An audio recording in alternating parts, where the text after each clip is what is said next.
दोस्तों, कैसे हैं आप सब? उम्मीद करती हूँ आप सब बिल्कुल ठीक होंगे। स्वागत है आपका दिल की दास्तान में। आज की कहानी शुरू होती है उस पल से जब आर्यवर्धन अनु को लेकर सीधे अपने घर आ जाता है। यह वही आर्यवर्धन है जिसने गुंडों से लड़ते हुए अनु की जान बचाई थी और खुद चोट खाई थी। उस वक्त अनु ने उसे गले लगाया और पहली बार दोनों की आंखों में एक दूसरे के लिए सच्चे प्यार की चमक साफ नजर आई। अब आर्यवर्धन चाहता है कि अनु सिर्फ उसकी जिंदगी का हिस्सा न बने, बल्कि उसकी माँ और परिवार भी उसे अपनाए। रास्ते में ही वह अपनी माँ को फ़ोन करता है और कहता है, माँ, मैं अनु को लेकर घर आ रहा हूँ। मैं उससे प्यार करता हूँ और उसके बिना अब जी नहीं सकता। मैं उससे शादी करना चाहता हूँ। यह सुनकर माँ की आंखों में खुशी के आंसू आ जाते हैं। उन्हें लगता है कि राजनंदिनी के जाने के बाद आखिरकार बेटे की जिंदगी में फिर से रोशनी लौट आई है।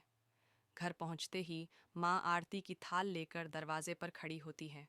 अनु के पैर छूने पर उसे आशीर्वाद देती हैं और कहती हैं, मेरे बेटे की जिंदगी खुशियों से भर देना।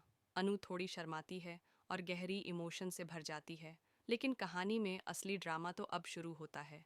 जैसे ही सब कुछ अच्छा चल रहा होता है, तभी नीचे सीढ़ियों से मानसी आती है। उसका चेहरा गुस्से से भरा होता है।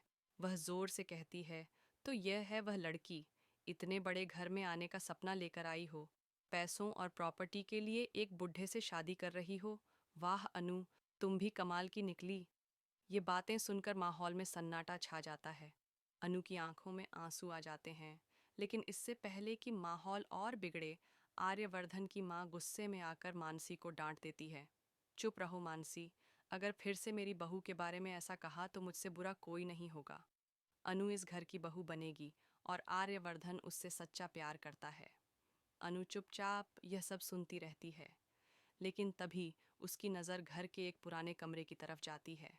वही सीक्रेट रूम जिसे प्रोमो में दिखाया गया था, जहां आर्यवर्धन अक्सर चुपके से जाता और दरवाज़ा बंद कर लौट आता था। अनु को लगता है कि इस घर में कोई बड़ा राज छिपा है।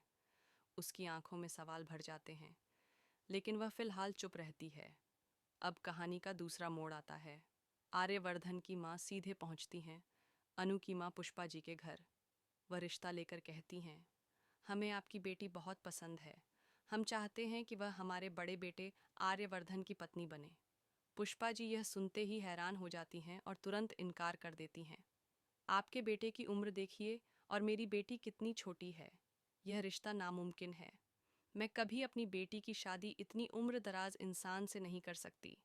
ये बात सुनकर आर्यवर्धन की माँ के होश उड़ जाते हैं, लेकिन वह हार मानने वाली नहीं। वह सोचती हैं, अगर मोहल्ले वाले हमारे पक्ष में बोलेंगे तो पुष्पा जी मजबूर होकर हामी भरेंगी और फिर होता है बड़ा खेल। पूरी कॉलोनी में पैसे बांटे जाते हैं ताकि कोई भी उम्र का मुद्दा उठाए ही नहीं। धीरे धीरे मोहल्ले वाले कहने लगते हैं, क्या बुरा है, शादी कर दो, दोनों खुश रहेंगे। पुष्पा जी अपने आप को अकेला पाती है। चारों तरफ से दबाव बढ़ने पर आखिरकार वह भी झुक जाती है और कहती हैं, ठीक है, अगर यही सबकी इच्छा है तो यह शादी होगी। लेकिन दोस्तों, ये तो अभी बस शुरुआत है। असली धमाका तो शादी के मंडप में होने वाला है। मानसी और मीरा दोनों मिलकर एक बड़ी चाल चलने वाली हैं। उनका मकसद साफ है, हर हाल में इस शादी को रोकना। और इसी कोशिश में कहानी में ऐसा ट्विस्ट आएगा कि दर्शकों की सांसें थम जाएंगी।